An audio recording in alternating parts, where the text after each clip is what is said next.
In today's ultra-competitive business world, being a successful entrepreneur or business owner can be very challenging. Fortunately, contemporary times have blessed us with resources for tackling those challenges and getting us to success more quickly than we could have imagined. Welcome to The Root of All Success with the real Jason Duncan, a podcast that explores how the world's most powerful entrepreneurs grow incredible companies. This podcast looks at the 5 keys to unlocking success as an entrepreneur. A successful educator turned entrepreneur, Jason's mission is to use his gifts of teaching and leadership to help others get the results they want out of life. Join Jason every week and learn the keys to grow a truly successful business.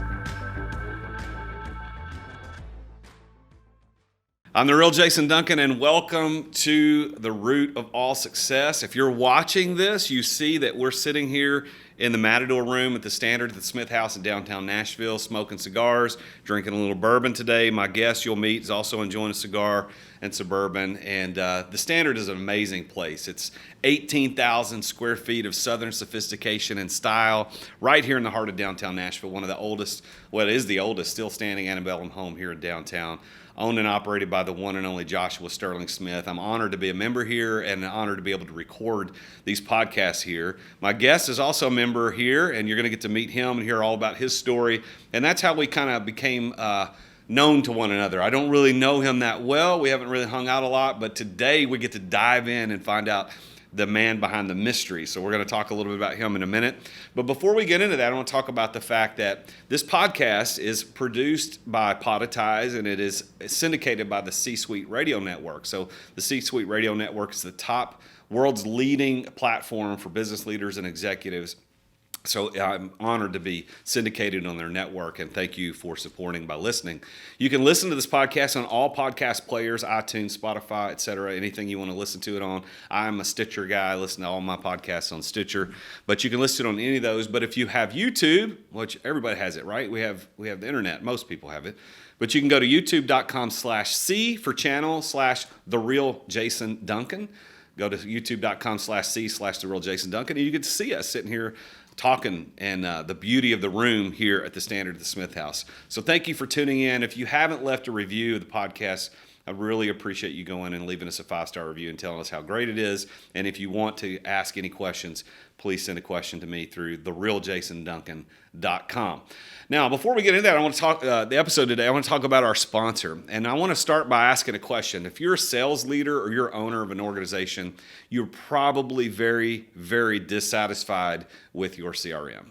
Because most CRMs are way overcomplicated. There's too many bells and whistles. You're paying a lot of money, and you still have to print reports, and you still have to go through those reports. Well, not anymore. I want you to go look up nurture360.com. That's NERCHER360.com. Go to nurture360.com/root for a special offer. But here's why Nurture is so important. So Nurture actually gives you all of the data right there on a dashboard. You don't have to go digging for it. You can manage your sales pipeline all the way from prospecting to first meeting, all the way to your pitches, all the way to close, and you can even see the percentages of closing between all those stages. So when we met the team at Nurture and brought them in onto my companies, we were amazed. You don't have to print reports. It's all right there. And they've even got a project management portal that you can put on there to manage projects through the process too. All for much, much less than the big dogs out there in the CRM world. So go to nurture360.com/root for a special offer. That's NERCHER360.com/root. Now, on with the show. So here at the Root of All Success podcast, we have a pretty good onboarding system where we onboard guests and we give them data. Hey, these are the data points, talking points. Here's the data we need from you. And that system works. And now we get more information from some guests than others. But today's guest is one of those where I didn't get as much information as I typically like to get. But he's a very intriguing guy. And I've been aware of him, as I said earlier in the intro. You know, we're both members here at the Standard in Nashville. But it's like the mystery and the legend. And so I was anxious to get him on the podcast when somebody said, hey, I know know what you're doing on the podcast. There's a guy you should interview. Very interesting, intriguing, got a great backstory, very successful. This is the typical guy that you want on the podcast. So I said, okay. So I invited him on, but I didn't have a lot of information. Now, here's the only thing I do know is that he did find some success in business in his college years. Even went and signed with a band by Sony. Now that's pretty cool. I haven't had any guests on the podcast that actually were signed by a major record label, but he had a band as a musician signed by Sony. But he became aware that he really wanted more in life. That the band thing kind of wasn't his deal. Only 11 years after the starting, was able to retire at the age of 38. So this is going to be a very interesting story from a super successful guy. And I want to welcome to the root of all success, Mr. Rod Lunn, the mysterious but intriguing Rod Lunn. Thank you for being here, man. Thanks for having me. Appreciate it. So we got a lot to cover because there's not a lot that I know yet. So you fly under the radar a lot, right? That's kind of your MO, is you just kind of stay under the radar. I do. It used to be for security reasons, with my line of work, and I think that it just kind of, you get used to not living in the shadows. That's always a bad term because people think you're doing something wrong. But it's something where you just get used to living a very simple lifestyle where you don't exactly draw attention to what you do and exactly who you are. And isn't that quite the opposite of what the normal entrepreneur kind of culture is today? Is like everybody's on Instagram and LinkedIn and Facebook and Twitter, and they all want to be out there in front of everybody. Look how great my life is. And you're like, I haven't been on a laptop in 10 years. Well, that's actually true. I'm a guy that I don't spend much time on a computer. I'm a creator. I like to have conversations, do deals, whether it's over a whiskey and cigar or just catching lunch and actually having some kind of personal touch in not only in the conversation but in the business. So, but with that said, I going back to living underneath the radar. You're right. I didn't have a life where I could enjoy some of the success. I love cars and other things, but you can't really pull up in a Ferrari. It draws attention to yourself. So, you settle for other options and you live your life, not nice, quiet, and peaceful. But that is a give and take with it. But with that said, it also taught me, because I wasn't into doing that. I wasn't the Instagram everyday post master. I think it also gave me a better understanding of where I wanted to be and who I was in life. And also, I didn't need that. I was able to have a closer group of friends that I was able to really share things on a deeper level than most people are. Because, again, that was my only resource to the outside world and the way that I lived at the time. So, wow. So I so far, the podcast is only, it's still new, but I haven't interviewed anybody who's like, I don't use a computer, which is pretty amazing in this day and age. But that's one of the things that I've learned about successful people, is that they don't fit the mold. Like you think it's going to be this way, and it's another. And one person told me this a while back. He said his observation of super successful people is that they have time, and that's the thing that he noticed. And once he told me that, I was like, okay, I'm gonna start paying attention. And that's what I'm finding, man. And it's like people like you who have been super successful.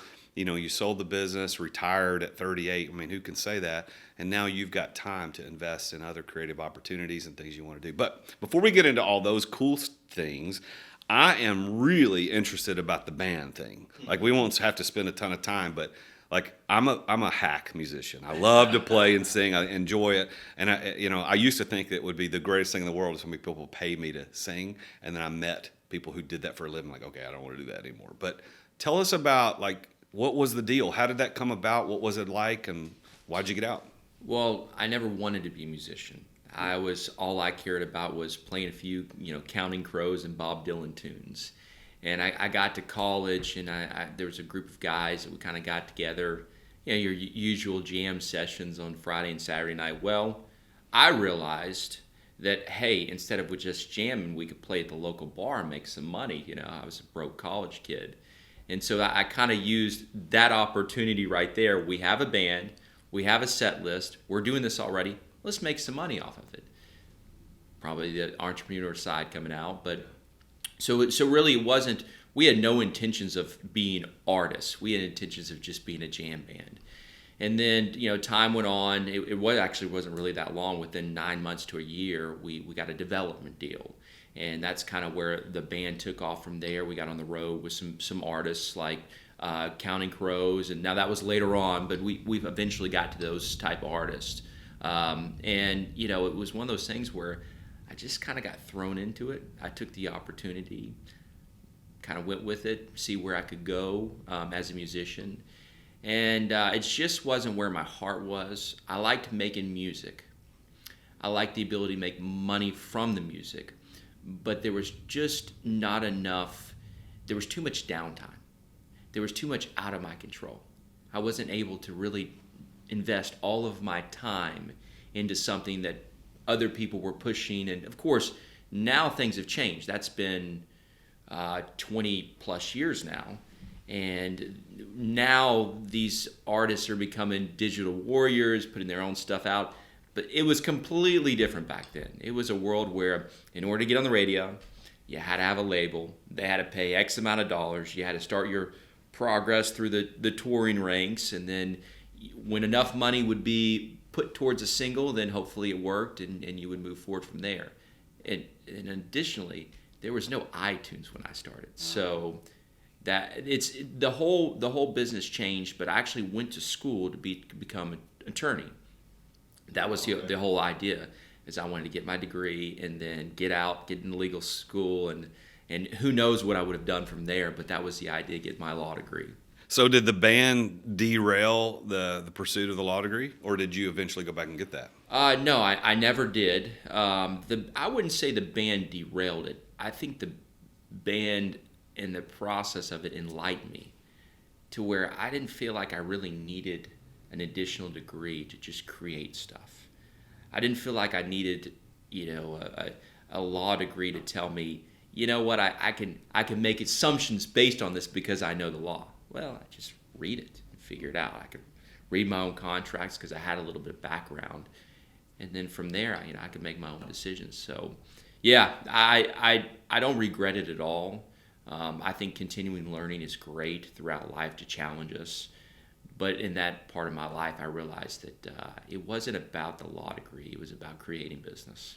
So with the band, a couple other questions on the band. So is the band something that we would know? Like, did you guys have some notoriety that people, I would remember that band from the 90s? Well, it was called Westbound. And, again, that was kind of the beginning of YouTube, right before iTunes. I think iTunes happened kind of right as we were, starting. But, maybe if you Google and go deep, I'm sure you could find some pretty, exposing videos of us in our early years. But I'm sure it's out there somewhere if you dig hard enough. But I haven't really gone back to look and say, I wonder how bad that sounds. So what do you play? What was your instrument? I played with the band. I actually played mostly keys, but I was more of just the lead man, the front guy. A few songs I'd sit down for. I play guitar, little bass. I'm a hack on the drums. A little bit of everything. You come to Nashville, Music City, and you say, I don't really play much because these guys are just so good. I know. Yeah. You can't throw a stick without hitting somebody that plays something. So I pretend I can kind of play. So. You're probably much better than you're letting on. I mean, Sony doesn't sign hacks.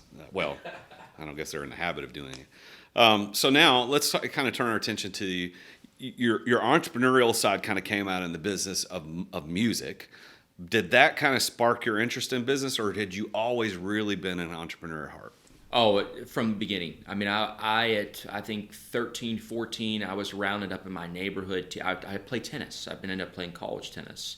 And that was kind of what led me to where I ended up, finding these guys to be in a band. And with that said, I started rounding up at 13 or 14 in the neighborhood, kids that I could teach tennis lessons because I knew their parents had money. and they needed to get the kids out of the house, and I could be that opportunity to sell them tennis lessons, and I was at that time just a terrible tennis player, but I could feed balls, could tell them how to, from low to high on their backstrokes, and the things that at least they would progress and have a good time. So, I learned that at a very early age of, I can create any talents I have, I can create into dollar signs. Now, it wasn't all about dollars and cents. It was about building a business. And I thought, well, if I start this in this neighborhood, then I can expand to a couple neighborhoods, and I don't even have to teach anymore. And that's what I was doing by the time I was 16 or 17. I was teaching at a YMCA. I had another country club that I was teaching at. And then at all these little subdivisions, I think by the time I was 17, that were actually, I'd have clinics set up for each day, and I wasn't even teaching at that point. I was just running them. And you were a teenager. Yeah, I was. Yeah, I think when I left to go off to college, it was harder for me to leave because I was leaving so much money behind that I think my parents were actually getting a little concerned that I might, not go to college to play tennis because I could make more money at home running these clinics. But I had bigger aspirations. That was just, and I had other jobs. I was teaching. I started stringing rackets for actually Vanderbilt. I grew up in Nashville, and I started just as a little extra side money. I started stringing rackets, and then I realized that what they were paying me, if I got a couple other people, I could teach them how to do it. And then for Christmas one year, my parents bought me a racket stringer, and I was employing people stringing rackets. So it was one of those things where it was in my DNA. I just couldn't stop until I had essentially taken that market and made something of it. So yeah. So the entrepreneur at the young age, 13, you got the tennis clinics going on, restringing rackets, go off to college, leave a lot of money on the table, and you start pursuing this college degree in law. So then you go into the band. We talked about that story. And once I got to college, I think that the time commitment from the tennis was a little bit overwhelming. I had never been at that place where I couldn't work. So I tried to do as little things as I could to kind of stay afloat because, college tennis player. Now I'm playing in a band. We're playing on the weekends and stuff like that, trying to, get extra money to travel. So then I kind of got into a vending machine business when I was in college. And from there, I didn't find, actually lost money doing the business. You and me it was both. a really bad deal. And then I think the turning point was right after I graduated college. There wasn't a lot going on for me in college. It was focused on getting a degree. I actually earned 2 degrees while I was there. Free education, why not? Playing tennis. And I thought, I didn't actually think the band thing was going to be where it was at. I thought, well, when I get out, I could have a nice, cushy country club job teaching tennis, Didn't work out. Got out of school. I was so broke that I actually lived in my Bronco for about 9 months trying to figure out what I was going to do next. I taught a little tennis on the side, but that cushy job wasn't coming and life was getting expensive. I actually worked for a little company called Snappy Auctions, and I would list stuff. Yeah, the guy that doesn't use a computer. I would list stuff and put them up. It was like eBay auctions and stuff like that. Still doing the band, but the band already at that point in time was fizzling. We weren't getting the gigs. We weren't getting played. We weren't touring like we had been. Well, so that, golly, I don't know that anybody that I know that's done that. I would imagine a lot of the listeners are like, no, that's pretty intriguing. But then your old entrepreneurial instincts from when you were a teenager building the tennis clinics come in. You're like, wait a minute, there's a business in here. So now I don't have to just be the guy running this stuff. I got the context to make it happen. Is that why you started your own company? Yeah, and let me back up just a little bit because I want other entrepreneurs to always understand you go through points in your life, I did, maybe not everybody, where ideas and that spirit doesn't always just bust out.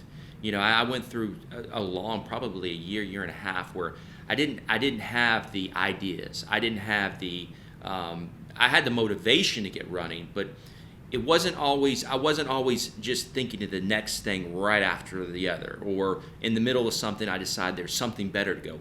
There was points in my life where even though I was an entrepreneur, even though I was always grinding away, sometimes it just kind of took time to evolve. So I always like entrepreneurs to know that, like, if you go through kind of a time in your life and you're not jiving, you're not juicing, those ideas aren't flowing, it happens. It happens. And I think that's what was happening with me before I got into this next stage of my life. I was just kind of lost, figuring out a new path, a new journey, and then this opportunity of just resourcing through people I knew kind of came to fruition. So that's a really good point, and I'm really glad you said that, Rod, because I think there's a mystique behind entrepreneurialism. You know, we look at the Elon Musks and the Jeff Bezoses of the world, and we feel like, oh, all the stars aligned, and that's why they became successful. Well, no, there are times when it doesn't work, and that you don't feel it, and it's not. Am I doing the right thing? I watched a TikTok video last night about. It was a news article on 60 Minutes. It was a news show, 60 Minutes, where they were interviewing.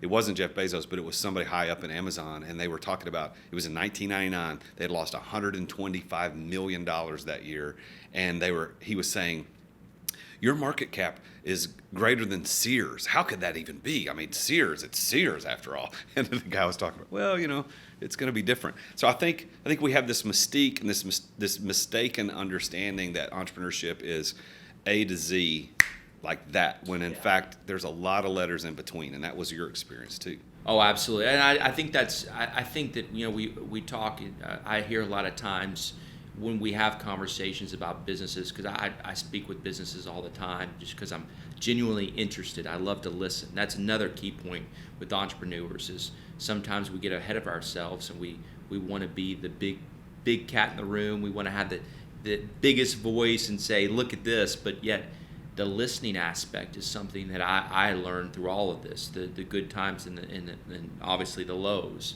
listening and having some humility in others' voices. That's really very, very cool. So the Root of All Success podcast is kind of based on the premise that in my years as an entrepreneur and my own journeys, casually interviewing other super successful entrepreneurs just because I want to learn. I've learned that there are 5 keys to success that appear in everybody's story, like every single one. So I want to kind of dive into those keys. But before we kind of peel those layers back to see where they fit into Rod Lunn's story, I want to ask you, what is your definition of success? Like, how would you define it? Ooh, I haven't thought about my definition of success. Maybe that's why I should have done some notes on this. This would have helped me to have a keyboard then. My definition of success, I think for me, most people would be to have people admire them, to have financial success, to have, the journey is good. I think with me, it's about my success for me is freedom. And I think that comes from, now money can bring you that freedom. Power can bring you that freedom. But for me, it was about the opportunity to do as I want from my financial sacrifices or gains, do whatever I want when I want, and have the ability to disappear tomorrow or go start another business. So my success would have to lie in, my definition of success would be freedom. So with that as a backdrop, do you consider yourself to be successful? I see myself as a work in progress. I feel like that I've gotten pretty close to where I wanted to be, but you know, the price of success sometimes is you always have something more. The reason I got out was not because of financial reasons or it was a good time to get out. It was because I wasn't bored, but I needed a new journey. But I knew unless I stopped completely, got out, had new perspective, that I would never do anything different in life. And I needed that challenge. So I don't know. That's a good question. Well, I ask that of every guest, those two questions: what's your definition, and then do you consider yourself? And it's interesting. Some people will immediately say yes, but then pull back and say very similar to what you did. And others, guests, will say, well, I think that I think kind of like the way you did it, but both are coming from the same spirit, which is what I find interesting, is that both, some are more immediately connected to the concept of success based on their definition of it. Others, like you, are like, well, yes, it's freedom, and I'm working towards it. Where people on my side of the table looking at you would go, absolutely. But our definition of success doesn't matter. Our the way we consider ourselves successful is more important than what other people think, because you could drive whatever you want to drive, live wherever you want to live, and still feel miserable, and that's not success. But other people would go, dude, he's super successful. He drives a Aston Martin, or he lives in a 10,000 square foot mansion. Well, that doesn't define success. Like the dictionary definition of it is, success is when you achieve the results you intended. Like, so what are you intending in your life? If freedom for you is what you intended, based on our conversations leading up to this podcast, I would think that freedom is definitely where you're at. Like, you have the freedom to, I don't need to be online. I don't need to get on a computer. I don't need to, be on Instagram. You have reached that spot. So in some instances, I would encourage you to say that not only would you be successful just by materialistic people looking at you going, yeah, he's got a lot of money, he's doing great, but you've achieved what you wanted, man. Freedom was that thing. And I agree with you, by the way. One of my life's overarching goals is freedom of time, energy, and money. I want to be able to do what I want, when I want, with whom I want, and not have to worry about what it costs, because there are greater things I want to do in life. And I think you're probably right there too. So let me ask you some questions specifically about the 5 Ps. So these 5 Ps of success, kind of starts with what I discovered in interviewing entrepreneurs just like you, is that passion is the first key to everybody's success. And there's 2 sides of this concept of passion. I want to ask you about where those 2 sides play into your story, Rod. The one side of passion is what most people think about. It's the emotional state. I'm excited. Like, I'm pretty sure there was a moment in the tennis business in high school, you were excited about it. And then in the business of the band, I'm excited about it. And there's probably a moment in the diamond business, I'm excited about it. But that wanes. That goes away. Like, I hate this business. I mean, the excitement, the emotional side of passion comes and goes. But it's the other side of the passion that I found that every time is always there, and that is the mental state. And the word passion actually means willing to suffer. Because if you go back and look at the Passion of the Christ, as it was referred to, it wasn't Jesus was excited to go to the cross. It was he was willing to do it because there was a bigger story, there was a bigger plan. So in your story of success through tennis and the band, and where you're able to retire at 38, like, where did those 2 pieces of passion come into your story, or did they at all? I would be interested to know. Yeah, I will say this, Jason. I'm wired a little bit different. I don't really get real high and real low. I couldn't tell you, and I've got a lot of really good friends, but I guarantee you I know a lot more about them than they do me, because I'm just kind of even kill, and I look at, as far as passion, yes, I mean, you have to have some. You would never be successful in anything if you didn't have passion for, or dedication for, what you're doing. Right. For me, I think to touch on the passion thing, I think for me it was the passion was the learning part. I think it was the understanding, getting really good at my craft, finding out ways to make that work for others. Being able to employ people. So I think for me it was never, and I always say my passion was never about making money. Like, that just never even clicked. When I was younger, it did. I was like, oh, I can make this and not work, And but yeah, so I don't know if I really answered your question about it, but I think that just my personality alone, I don't really get crazy excited. I don't get really down. It's just, this is what I do. This is what I'm wired for. This is what I'm trying to achieve. And it was kind of, and another thing is with passion is a lot of people get up and down. So their businesses become volatile, and there's not a steady growth.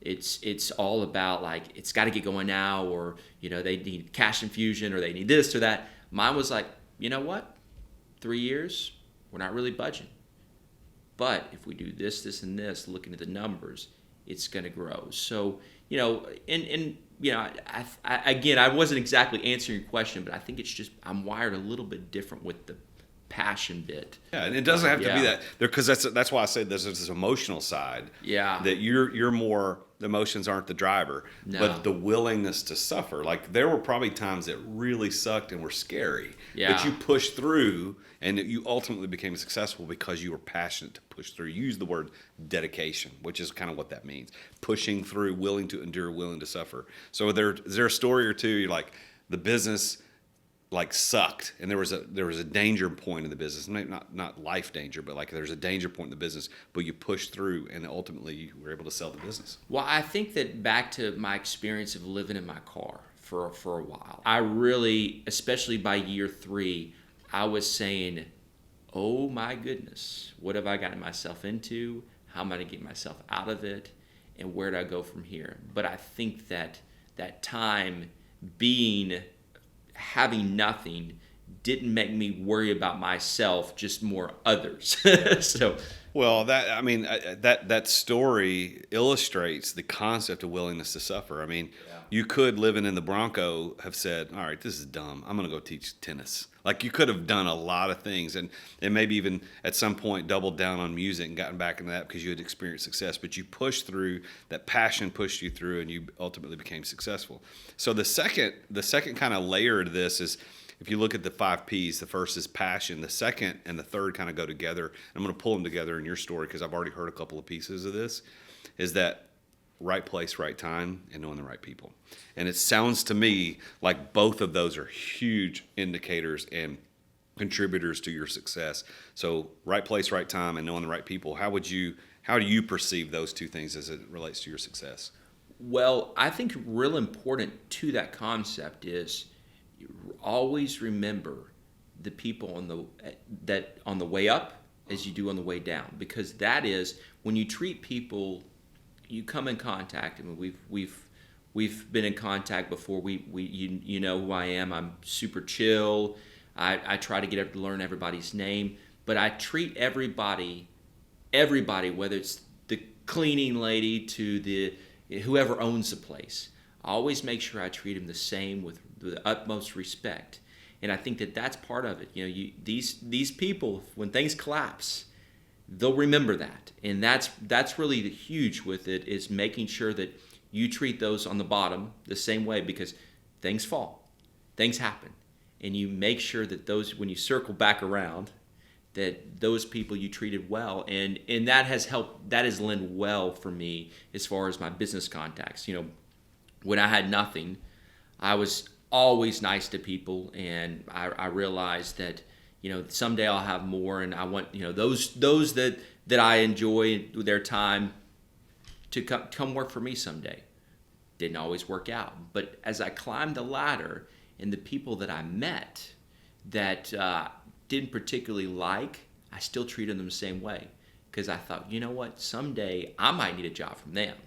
So I think that's part of it. I think that it was just treating people as I would be treated, and that kind of, for me, was the ultimate way to keep contacts and work well. And I was always able to resource through people well, go back to those contacts because of how I did treat people. So, well, I know that we don't know each other extremely well, but I would say that after hearing you say that is my experience with you. Like knowing you through the club here and interacting with you, I can see that, even as your reputation precedes you in terms of the success that you have achieved, it's like, okay, that dude is just like a normal dude. Like he treats everybody. He doesn't walk around like he's king of the place. So I appreciate that about you. I'm so glad you said it, because I think a lot of entrepreneurs listening to this podcast will need to be reminded that, dude, you are no more special than everybody else out there. Your opinion is either equally invalid or as valid as anybody else's, and just because you've experienced success or not doesn't make you any different. Like, treat people with respect. Humility. I mean, that's where we are in life. Mm-hmm.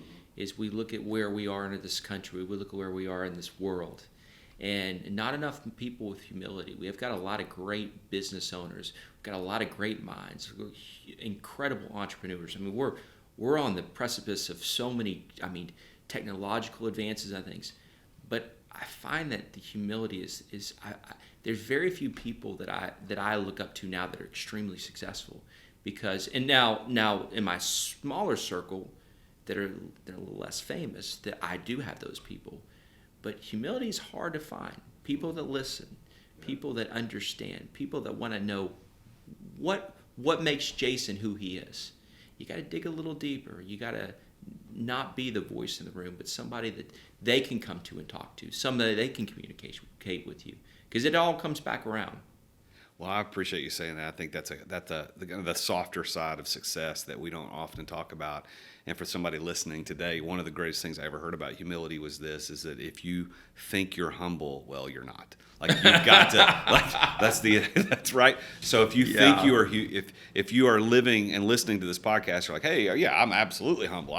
Wow, okay, well then you probably got some work to do. But I think your point is the softer side of success, about treating people with respect, being humble, knowing your place, understanding where you're at in life. I think that's, and coming from someone who's been as successful as you is even more important to hear that from. So I appreciate you saying that. So you got this passion side of willing to suffer. You lived in your Bronco for a while. That's right place, right time, knowing the right people. And then what I think a lot of entrepreneurs misunderstand about that right place, right time, and right people is that they think that it magically happens. Well, it doesn't magically happen. You have to make it happen. And so your story just illustrates that by you as a runner, you went above and beyond so that you were making connections that would later pay dividends. So the fourth P is preparation. It's the know how to pull it off. So every entrepreneur I've ever talked with had to know how to pull it off. You illustrated in your story, and I want you to tell. I would you pick a cool story that people would find interesting. As far as preparing, I'm a guy that I don't sleep. A good night for me is 3 to 4 hours. I probably sleep 20 hours in a week. Last night I didn't go to bed. But I think about preparation. Me, it was always about outworking everybody, the grind. So preparation came with that. If I knew if I was going to meet at Princeton, Dubai on a tarmac, well, I need to make sure that I've got everything lined up. I need to make sure that we've actually discovered, what we're there for, why we're there, make sure that security will be well. Of course, these things are already taken cover, but double check, triple check. And then, of course, you need to listen to, preparing is also listening to what your client wants. Not what you want to sell, but what your client wants. So I think that goes through preparation. I was always a guy that kind of had that done before. I was always 2-3 steps ahead because I was a grinder. And I was always thinking, okay, 2 or 3 steps ahead as far as preparation. So mine was not, I don't really have any stories where I was just, something just absolutely bizarre. I don't have that, but it was always kind of that, taking account where I was going, who I was going to be with, security aspects. Have we gotten exactly what the client really wanted, not what we thought they needed? So, diligence.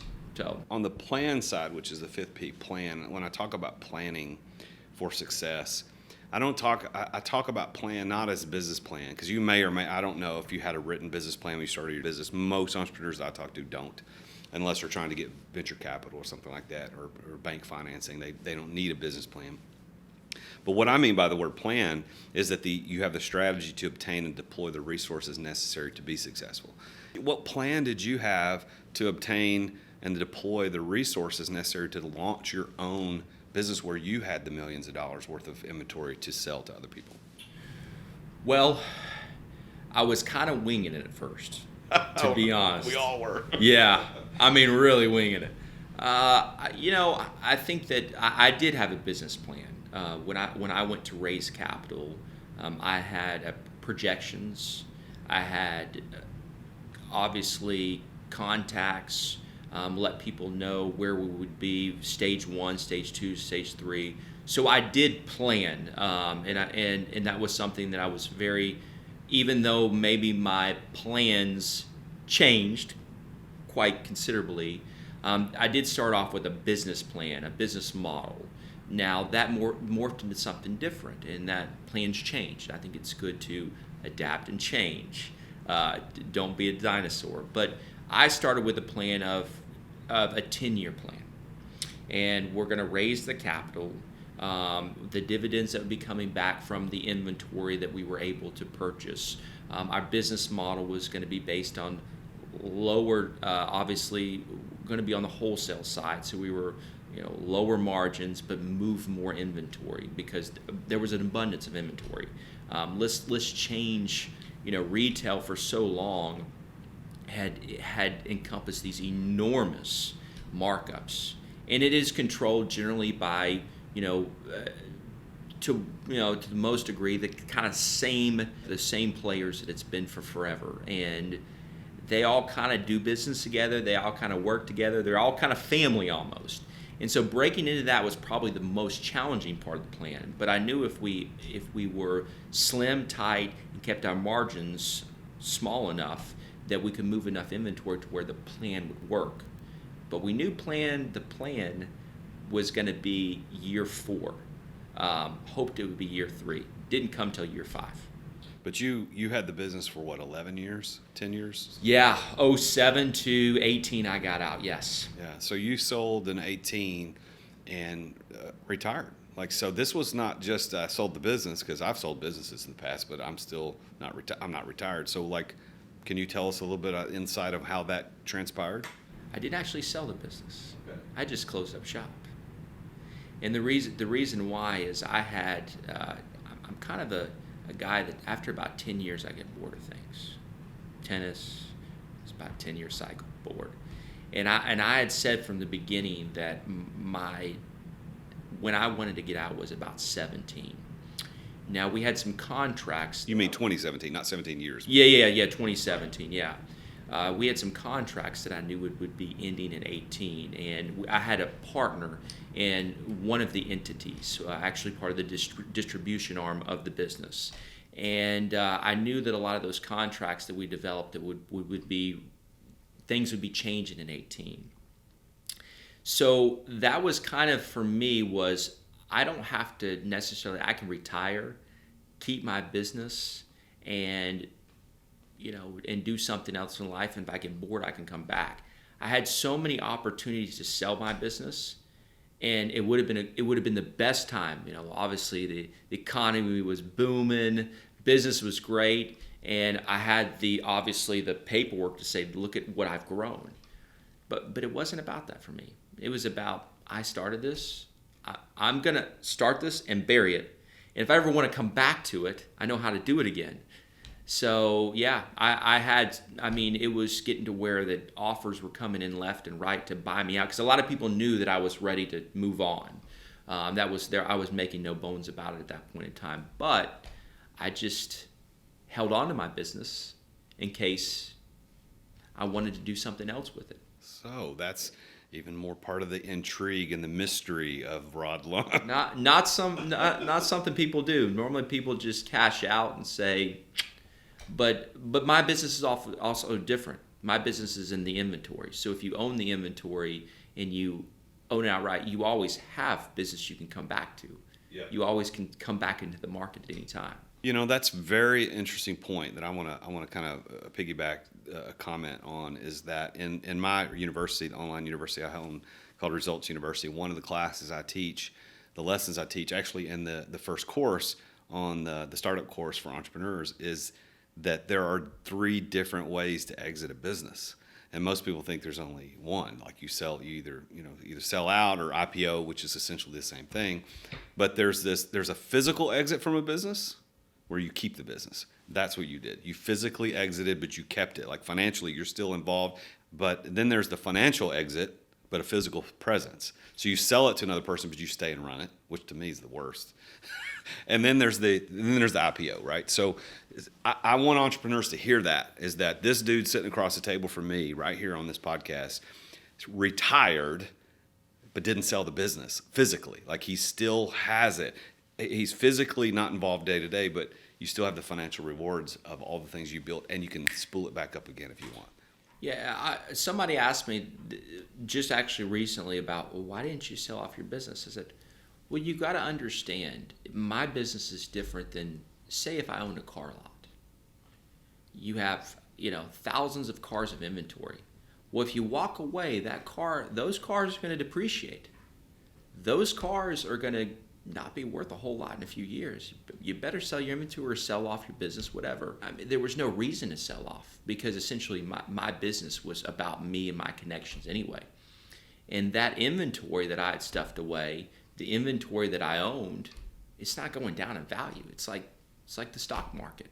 Yeah, it's really not going to hit many lows. But another thing is I said, well, what if I want to reinvent myself? What if I decide, say the market goes crazy in 4, 5, 10 years? Sounds like a good time to come back, maybe even for a period of time. So I think it was one of those things where having the financial freedom to make those decisions, and I had been smart with my money and obviously my inventory and what I owned.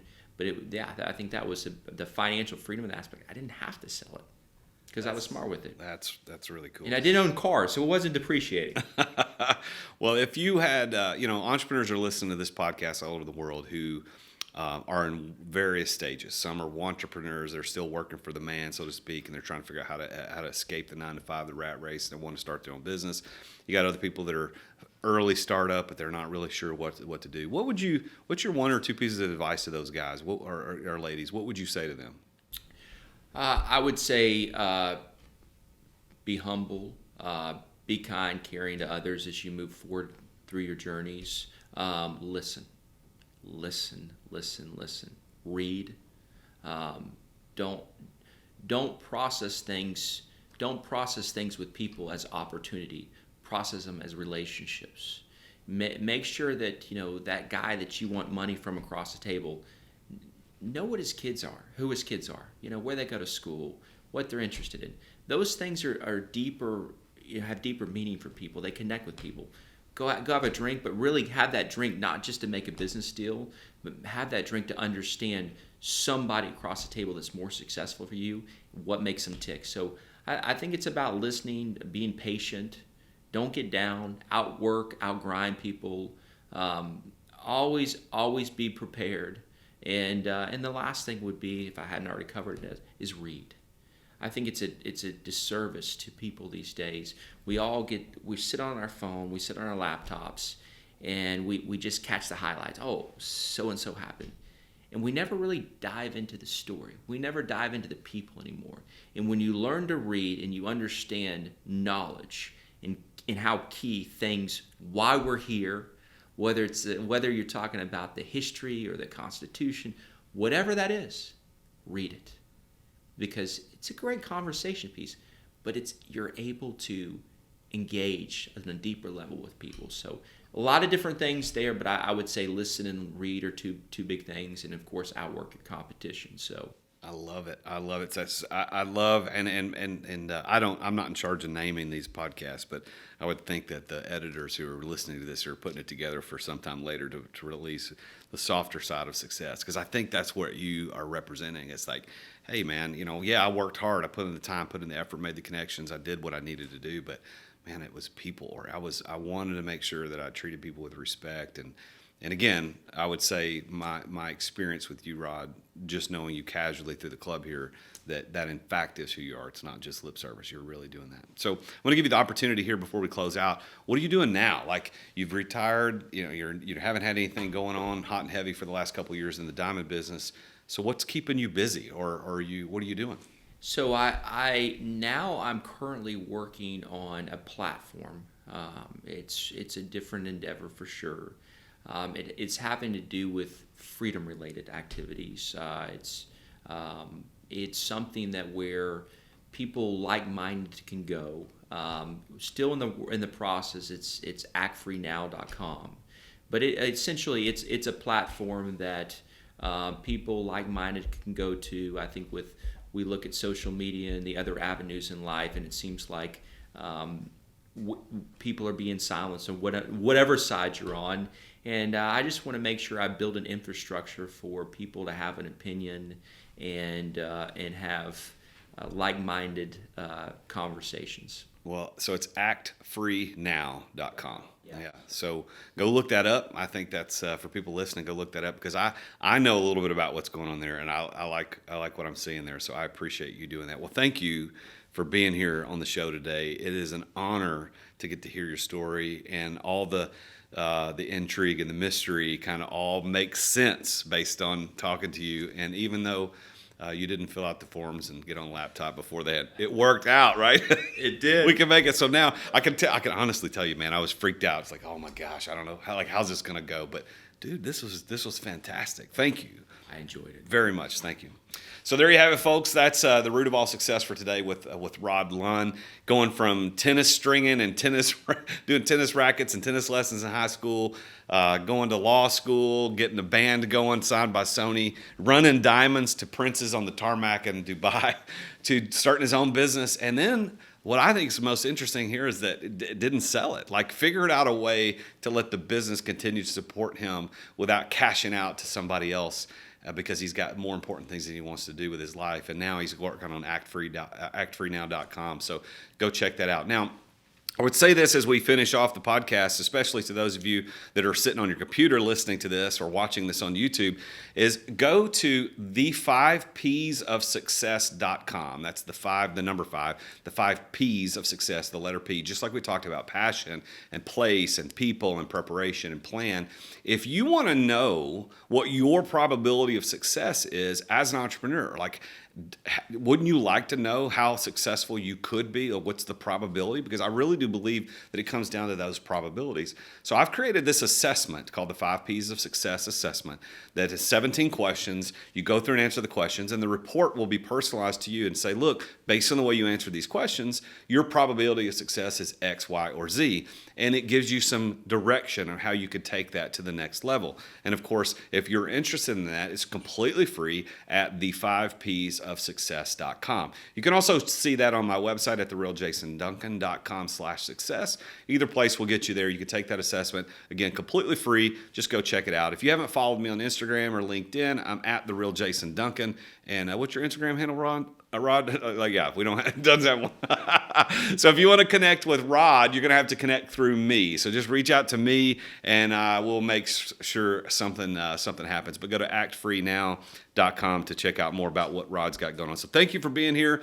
Next week, we're going to talk with another very successful entrepreneur about his role and what he did to get to success. Until then, remember, Jesus is King.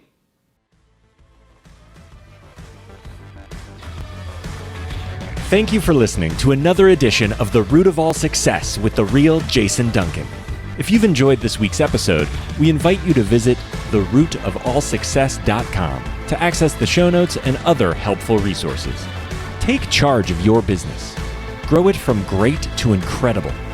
Join us again next time here on The Root of All Success.